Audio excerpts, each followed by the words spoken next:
राधे राधे, जय श्री कृष्णा। आप सबको मेरा नमस्कार। तो अब हम जब भागवत में चर्चा कर रहे हैं तो आज होगा राम जन्म। सगर के घर में पुत्र पैदा हुए। वो कपिल देव के आश्रम में गए और वहाँ पर जाकर दूर से ही उन्होंने घोड़ा छोड़ा था यज्ञ के लिए, वो लेने गए थे। लेकिन उन्होंने उस घोड़े को उनको ने सोचा कि कपिल ऋषि जी ने ही इनको चोरी किया है और इसलिए कपिल ऋषि जी ने उनको भस्मीभूत कर दिया। अब उनके पास उनके पुत्र अंशुमन गए और उन्होंने बोला कि हम आप ही बताइए। उन्होंने कहा ये घोड़ा ले जाओ। उन्होंने कहा आप ही बताइए कि कैसे होगी मेरे चाचा वगैरह सबकी जो है मुक्ति। उन्होंने कहा गंगा धरती पर अवतरित होगी तभी मुक्ति संभव है।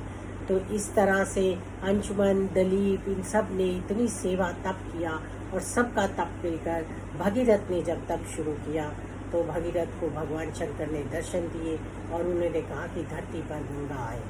लेकिन गंगा मैया ने कहा मेरा वेग धरती सहन नहीं कर सकती, मैं कैसे धरती पर आऊँगी। तो उन्होंने कहा कि शंकर भगवान ने कहा कि मैं अपनी जटाओं में से गंगा को धरती पर आकृत करूँगा। तो नारायण के पैरों से होती हुई और शंकर की जटाओं से भगीरथ के पीछे पीछे गंगा आई, जो कि धरती पर भगीरथ गंगा को लेकर आए। तभी भागीरथी भी उसका नाम रखा गया है। कभी कभी हम उन्हें भागीरथी भी कहते हैं। तो हमारे लोगों पर कितना उपकार किया भगीरथ ने, गंगा धरती पर लेकर आए। फिर रघु राजा हुए। तभी रघु राजा जो थे बहुत ही ज़्यादा अच्छे राजा थे, इसीलिए उनके नाम से रघुवंश का नाम पड़ा। और उसके बाद उनके घर में दशरथ, और दशरथ एक बहुत ही अच्छे राजा थे, बहुत न्यायप्रिय, प्रजा का देखभाल करने वाले। उनके पूर्व जन्म में वो एक ब्राह्मण थे और बहुत ही भगवान ठाकुर की सेवा करते थे। एक पिशाचिनी थी, वो अपना सारा कुछ उनको दे देते हैं पुण्य। तो भगवान दर्शन देते हैं और कहते हैं तुम राजा बनोगे और तुम्हारी पत्नी ही कौशल्या बनेगी। अगले जन्म में भगवान कहते हैं मैं तुम्हारे घर आऊँगा। भगवान राजा दशरथ जो है उम्र बीत रही होती है, लेकिन उनके घर में कोई भी पुत्र नहीं होता। उनकी 3 स्त्रियाँ होती हैं, कौशल्या धर्म स्त्री होती है, कैकेयी और सुमित्रा, तीनों इनकी स्त्रियाँ होती है। अब एक दिन राजा को लगता है कि मेरा बाल विवाहित हो रहा है लेकिन मेरे कोई पुत्र नहीं है। वो गुरु विशिष्ट से बात करते हैं कि मुझे पुत्र चाहिए। गुरु विशिष्ट कहते हैं कि पुत्र यज्ञ किया जाए। वहाँ यज्ञ होता है और उस यज्ञ की खीर के 3 भाग गुरु विशिष्ट देते हैं कि एक महारानी कौशल्या को देना, एक कैकेयी को और एक सुमित्रा को। ऐसा वर्णन है शास्त्रों में कि कैकेयी माता जो होती है वो खीर नहीं लेती और वो खीर जो है गिद्ध उठाकर ले जाता है और माता अंजनी को दे देता है और हनुमान पैदा होते हैं। और फिर कौशल्या अपना भाग और सुमित्रा अपना भाग कैकेयी को देते हैं, क्योंकि कैकेयी कहती है कि आपने मुझे बाद में दिया है इसलिए मैं नहीं खाना चाहती। लेकिन जो राजा होते हैं वो कहते हैं नहीं, ऐसा नहीं। और बस फिर क्या था, तीनों ही रानियाँ गर्भवती होती हैं और तीनों के गर्भ में संतान आती है। अब जो है माता कौशल्या से कहते हैं राजा, तो वो कहती हैं मैं तो सिर्फ नारायण के दर्शन करना चाहती हूँ और नारायण के मंदिर में बैठे पूजा पाठ करती रहती हूँ। और इसी तरह से फिर रामनवमी का दिन आता है और भगवान चतुर्भुज रूप में कौशल्या के वहाँ प्रकट होते हैं। तो माता कहती है कि आप बालक रूप बनिए और मैं क्या कहते हैं आपके दर्शन करना चाहती हूँ। राजा दशरथ को रात को स्वप्न में दिखता है और वो स्वप्न की चर्चा गुरु विशिष्ट से करते हैं। तो गुरु विशिष्ट कहते हैं कि बस कल ही आपका स्वप्न पूरा होने वाला है।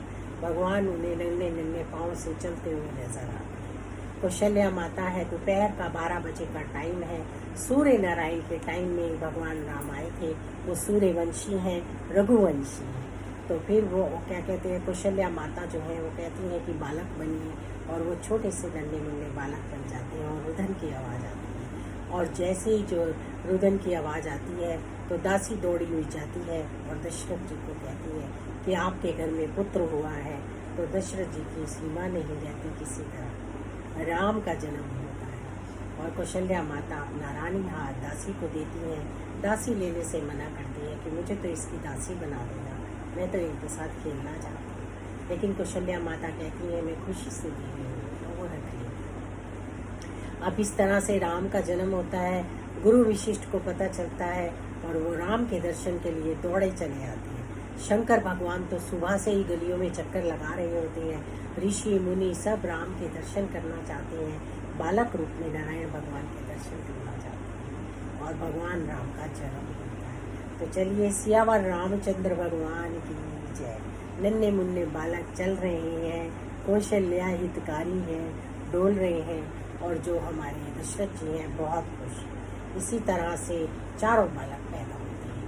कैकेयी के यहाँ और सुमित्रा के यहाँ 2 बालक पैदा होते हैं। राम, भरत, लक्ष्मण, शत्रुघ्न 4 पुत्र दशरथ जी के घर में पैदा होते हैं। तो भगवान राम का आगमन पहले होता है भागवत में, क्योंकि वो जरूरी है। भगवान जो है वो सूर्य देव जो है चंद्रदेव को बड़ा दुख होता है, बाकी सारी दुनिया खुश है लेकिन एक चंद्रदेव दुखी है। तो भगवान कहते हैं कि तुम्हें क्यों दुख हो रहा है?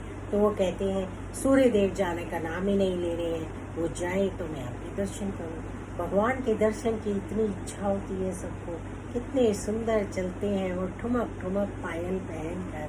वो तो बाद का प्रसंग है, लेकिन कितनी सुंदर हमारी स्तुति है, अगर हम करें तो मज़ा आ जाता है।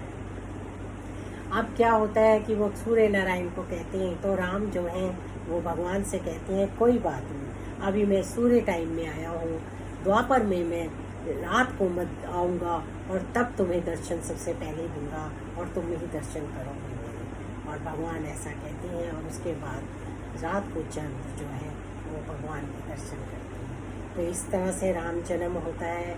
राम जन्म की कितनी सारी खुशियाँ हैं, अपार बधाइयाँ हैं। आप सबको राम जन्म की बधाई हो, कौशल्या माता के राम जन्म की बधाई हो। हम आज भी राम जन्म कितनी धूमधाम से मनाते हैं और कितने खुश होते हैं, क्योंकि राम है मर्यादा पुरुषोत्तम और कृष्ण पुष्टि पुरुषोत्तम।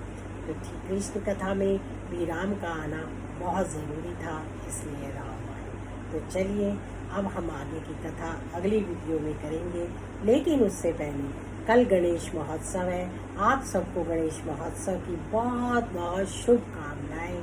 गणपति विघ्नहर्ता आप सबके सारे काम बनाएं, ऐसी हम मनोकामना करते हैं। राधे राधे, जय श्री कृष्णा।